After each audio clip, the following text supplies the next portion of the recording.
बार की बात है। राजा अकबर और बीरबल एक बाजार से गुजर रहे थे।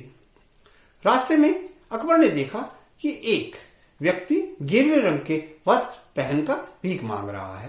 तभी उसने बीरबल से पूछा, अरे बीरबल, ये कौन है? बीरबल ने कहा, महाराज ये ब्राह्मण देव हैं। तभी अकबर ने कहा, अरे ब्राह्मण देव, तुम तो कहते हो ब्राह्मण देव, हम इनकी ब्राह्मण की पूजा करते हैं, और देखो ये तो भीख मांग रहा है। कहकर अकबर ने थोड़ा सा मुस्कुराया, जो कि बीरबल को बहुत बुरा लगा। अकबर ने फिर दोबारा से व्यंग्य कसा कि अरे ब्राह्मण देव होकर ये भीख क्यों मांग रहे हैं, बताओगे बीरबल? तभी बीरबल ने कहा, महाराज इसकी अवस्था ऐसी है कि यह शायद कोई काम और नहीं कर पा रहा, तो भीख मांगकर अपना गुजारा कर रहा है। तभी बीरबल ने फिर अट्ठास किया और हंसा कि अरे वाह वाह, मजा आ गया यह सुनकर कि तुम्हारे ब्राह्मण देव जिसको तुम देवता मानते हो वो भीख मांगने लगे। खैर, बीरबल कड़वे घुट पीकर रह गया। बात आई गई हो गई। बीरबल तभी शाम को उस बाजार में आया और उन्होंने पूछा कि यहाँ पर एक व्यक्ति गेरुए रंग के वस्त्र पहनकर भीख मांग रहा है, वह कहाँ रहता है? तभी कुछ दुकानदारों ने बताया कि हाँ, वह दूरी पर उसकी एक झोपड़ी है, वहां रहता है। तभी बीरबल वहां पर गया तो वह व्यक्ति उसको मिल गया। ब्राह्मण से बीरबल ने हाथ जोड़ के नमस्कार किया और बोला, हे ब्राह्मण देव, आप इस अवस्था में क्यों हैं कि आप भीख मांग रहे हैं? तभी ब्राह्मण बोला कि बीरबल जी, ऐसा है, मेरे पास कोई काम नहीं है और गुजारा करने के लिए भीख के अलावा मेरे पास कोई चारा भी नहीं है। तभी बीरबल ने कहा, सुनो, अगर तुम्हें जितनी भिक्षा में भीख मिलती है उतनी मैं तुम्हें राशि दे दूं शाम को प्रतिदिन, तो क्या तुम भीख मांगना बंद कर दोगे? लेकिन तुम्हें मेरा एक काम करना पड़ेगा। तभी वह ब्राह्मण देव बोला, हाँ बीरबल जी बताइए, मुझे क्या काम करना होगा? लेकिन मुझे विशेष कुछ नहीं आता। हाँ, मैं हस्तरेखा विशेषज्ञ हूं, मैंने इस पे काफी काम किया हुआ है, तो मैं हाथों की रेखा देखकर बता सकता हूं कि भविष्य में क्या होगा, और काफी यह सत्य भी निकलता है।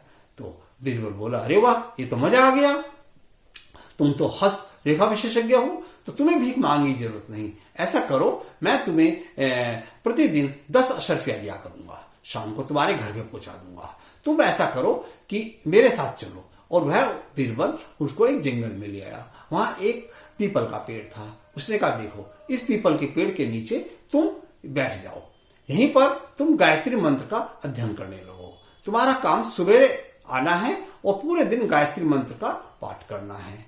बस तुम्हें और कुछ चिंता करने की जरूरत नहीं है। शाम को प्रतिदिन तुम्हारे यहाँ 10 अशर्फिया मेरा एक व्यक्ति भेज दिया करेगा। आप जब तक तुम्हें अपने आप से आमदनी चालू ना हो जाए तब तक मैं 10 अशर्फिया भेजूंगा। जब तुम्हें जरूरत लगे कि मेरी अशर्फियों की जरूरत नहीं है, आप मुझे संदेश भिजवा देना, मैं बंद कर दूंगा। ब्राह्मण देव बोला, ठीक है बीरबल जी, कल से सवेरे से मैं यहाँ पर गायत्री मंत्र का पाठ करना चालू कर दूंगा। अगले दिन ब्राह्मण देव अपने गेरुए वस्त्र पहनकर वहां पर जंगल में आ गए और पीपल के पेड़ के नीचे गायत्री मंत्र पढ़ने लगे। उन्होंने हाथ में एक माला भी ली हुई थी मनके वाली, जिसमें 108 दाने थे। वह उसका पूरे दिन वहां पर गायत्री मंत्र पढ़ते रहते। धीरे धीरे वहां से जो लोग गुजरते थे उन्होंने देखा, अरे एक साधु सन्यासी यहाँ पर जप कर रहा है। वहां पर चर्चा चलने लगी आसपास के लोगों में कि अरे एक साधु सन्यासी है, वहां जप कर रहा है। धीरे धीरे वहां लोग आने लगे और गायत्री मंत्र उनके साथ करने लगे। फिर बीच में जब वह गायत्री मंत्र रोकता था तो कुछ लोग उनसे कुछ प्रश्न पूछते। वह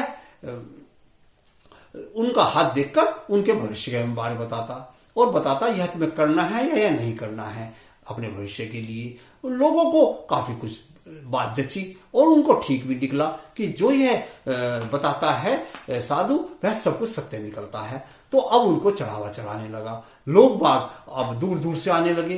उसका नाम विख्यात हो गया, दूर दूर तक फैल गया कि ऐसे एक साधु है जो पीपल के पेड़ के नीचे बैठा है, गायत्री मंत्र का जाप करता है और हाथ देखकर भविष्य के बारे में बताता है और सत्य निकलता है जो है। धीरे धीरे तो वहां तो फिर हजूम लगने लगा, वहां मेला सा लगने लगा, आसपास वहां चहल पहल हो गई।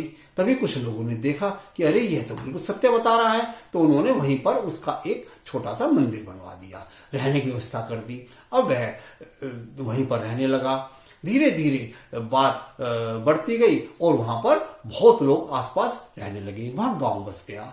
अब यह बात अकबर तक पहुंची कि अरे एक जंगल था, जंगल में पहले एक साधु आया, वहां पर कुछ मंत्र बोलने लगा। उसके बाद में अब तो वहां पूरा गांव बस गया है, इतनी चहल पहल है, अब उसका मंदिर भी है। तो उसने बीरबल से पूछा कि अरे बीरबल, तुमने सुना ऐसा कि एक जंगल में किसी साधु ने पूरा ही गांव बसा दिया हो?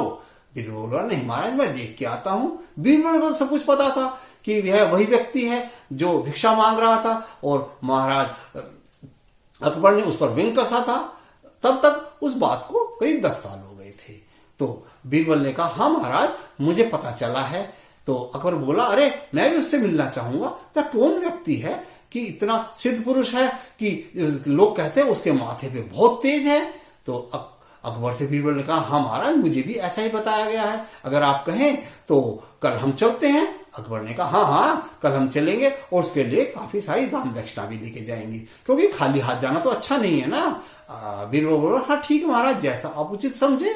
तो अगले दिन अकबर अपने साथ बीरबल को ले गया और पीछे रथ के अंदर उसने काफी सारी सामग्री रखी हुई थी जो कि उस साधु को देनी थी। तभी वह वहां पर मंदिर के पार पहुंच गए। बीरबल ने कहा महाराज इसके अंदर यह पीपल का जो पेड़ है, यहीं पर साधु जी बैठते हैं, लेकिन अभी वो अंदर गए हुए हैं। तभी वह साधु फिर दोबारा बाहर आया और पीपल के नीचे आकर बैठकर फिर माला जपने लगा, गायत्री मंत्र पढ़ने लगा। तो अकबर को देखकर बीरबल ने कहा कि अरे महाराज, क्या आप इसको पहचानते हो? तभी बीरबल बोला नहीं नहीं, अरे अकबर अरे बीरबल, यहां तो मैं पहली बार आया हूं। तभी उन्होंने बीरबल ने उसके पैर छुए। अकबर दूर खड़े थे, दूर कह के अकबर ने प्रणाम किया, साधु ने प्रणाम किया। तभी अकबर ने जो सामग्री लाए थे उसके लिए काफी सारी वो उसको दे दी। तभी वो दोनों वापस आ गए बाहर आने के बाद में बीरबल ने कहा महाराज, क्या आप इसे फिर पहचानते हो? अकबर बोले अरे अभी तो अंदर बताया था। नहीं भाई नहीं, मैं तो इसको पहली बार देखा है। अकबर से फिर बीरबल ने कहा नहीं महाराज, थोड़ा दिमाग पर जोर दीजिए, कुछ साल पहले की घटना है। तो अकबर ने फिर सोचा, लेकिन कहा नहीं नहीं नहीं, मैं नहीं पहचान पा रहा, बताओ बताओ ऐसी क्या बात है? लगता है तुम कुछ बात पहले बुझा रहे हो कि इस बारे में मुझे कुछ पता है, लेकिन मैं इस व्यक्ति को नहीं जानता। तभी बीरबल ने कहा महाराज, आज से करीब 10 साल पहले की बात है, मैं और आप एक बाजार में जा रहे थे।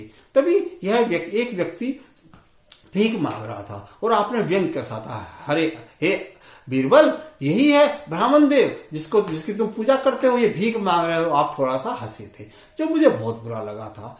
तो अकबर बोला अरे उसका इससे क्या लेना देना? अकबर को बीरबल ने कहा महाराज, लेना देना है, यह वही ब्राह्मण है जो उस समय इस स्थिति का मारा हुआ था। इसे धीरे धीरे गायत्री मंत्र का जाप किया, आज देखो इसके चेहरे पर कितना तेज है। अकबर बोला हाँ हाँ, अरे कितना तेज, इसका चेहरा चमक रहा है तेज के कारण, ये क्या गायत्री मंत्र का असर है? तभी बीरबल बोला हाँ महाराज, ये गायत्री मंत्र का असर है। गायत्री मंत्र के असर से इसका चेहरा कितना तमतमा रहा है, कितना तेज है इसके चेहरे पर। अब देखो ये कहां से कहां पहुंच गया गायत्री मंत्र के कारण। गायत्री मंत्र का होता है ये असर। आशा है आपको कहानी पसंद आई होगी।